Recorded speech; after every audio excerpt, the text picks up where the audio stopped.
जय भीम दोस्तों आइए एक बार फिर से आप सभी लोगों का हमारे YouTube चैनल पर हार्दिक स्वागत है। दोस्तों, जैसा कि आप सभी ने हमारे वीडियो का थंबनेल देखा कि सफल हुआ जनता का प्रदर्शन, सुप्रीम कोर्ट ने लगाया ईवीएम पर ताला।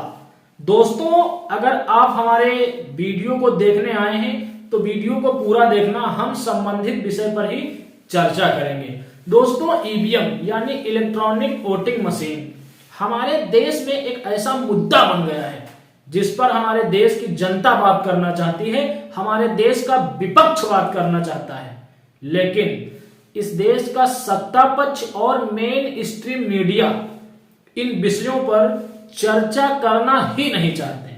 दोस्तों, जैसा कि आप सभी लोग जानते हैं कि ईवीएम को लेकर इस देश के लोगों में जो आक्रोश था वो अब सड़कों पर दिखाई देने लगा। यहां तक कि दोस्तों, एक बार में 10-10 लाख लोगों ने ईवीएम के खिलाफ सड़कों पर उतरकर प्रदर्शन किया।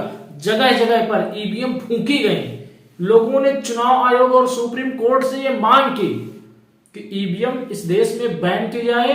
ईवीएम के द्वारा इस देश में लोकतंत्र की हत्या निरंतर की जा रही है।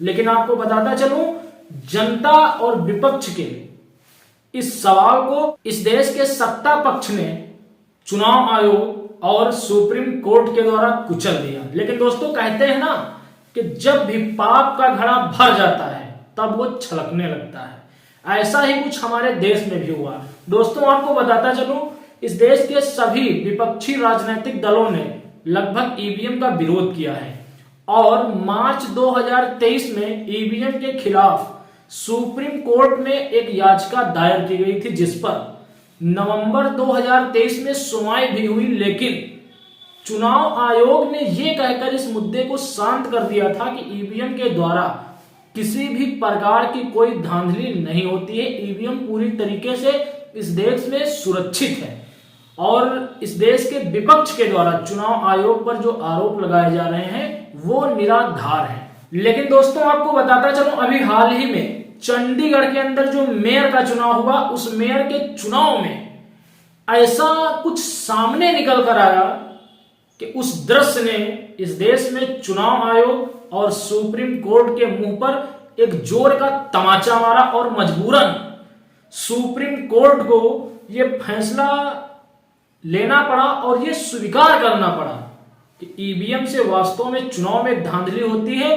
दोस्तों, आपको बताता चलूं, सुप्रीम कोर्ट के सीजीआई यानी chief justice of India Chandrachud ji ने चंडीगढ़ मेयर चुनाव के ऊपर अपनी टिप्पणी देते हुए कहा है कि इस तरीके से चुनाव नहीं करवाए जाते हैं।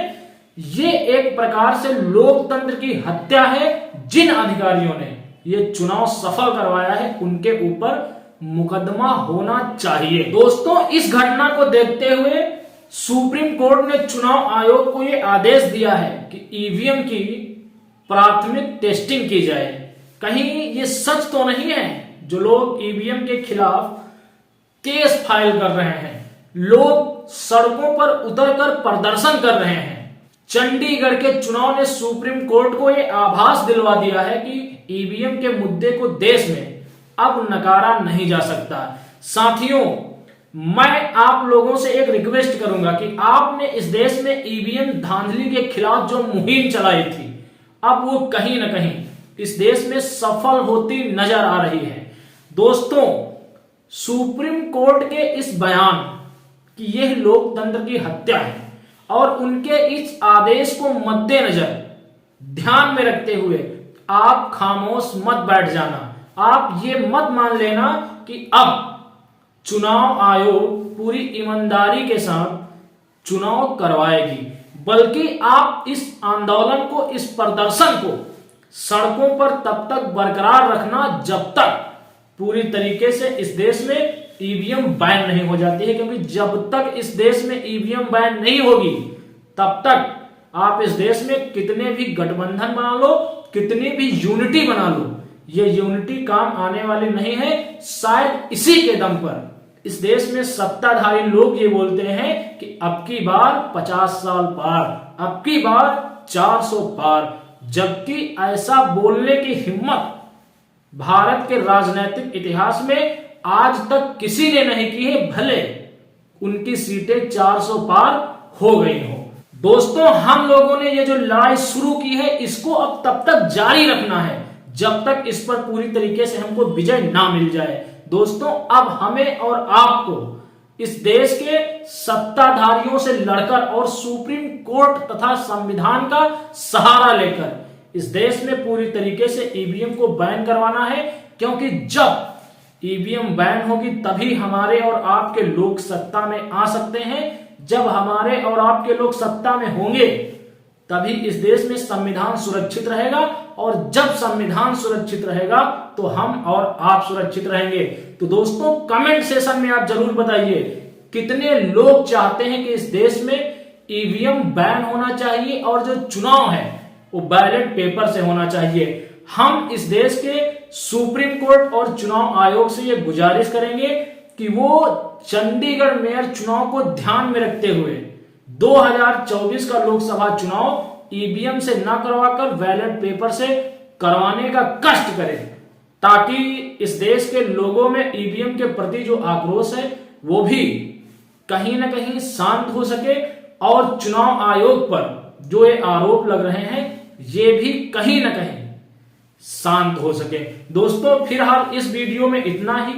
चलते चलते हम आपसे कहेंगे कि अगर अभी तक आप लोगों ने हमारे चैनल को सब्सक्राइब नहीं किया है तो कृपया चैनल को सब्सक्राइब करें, वीडियो को लाइक करें, शेयर करें, ताकि हम कोई भी वीडियो अपलोड करें तो उसकी नोटिफिकेशन आप तक पहुंचती रहे। मिलेंगे एक अगले वीडियो में एक अगले मुद्दे के साथ। तब तक के लिए आप सभी को मेरा सादर जय हिंद, जय भारत, जय संविधान।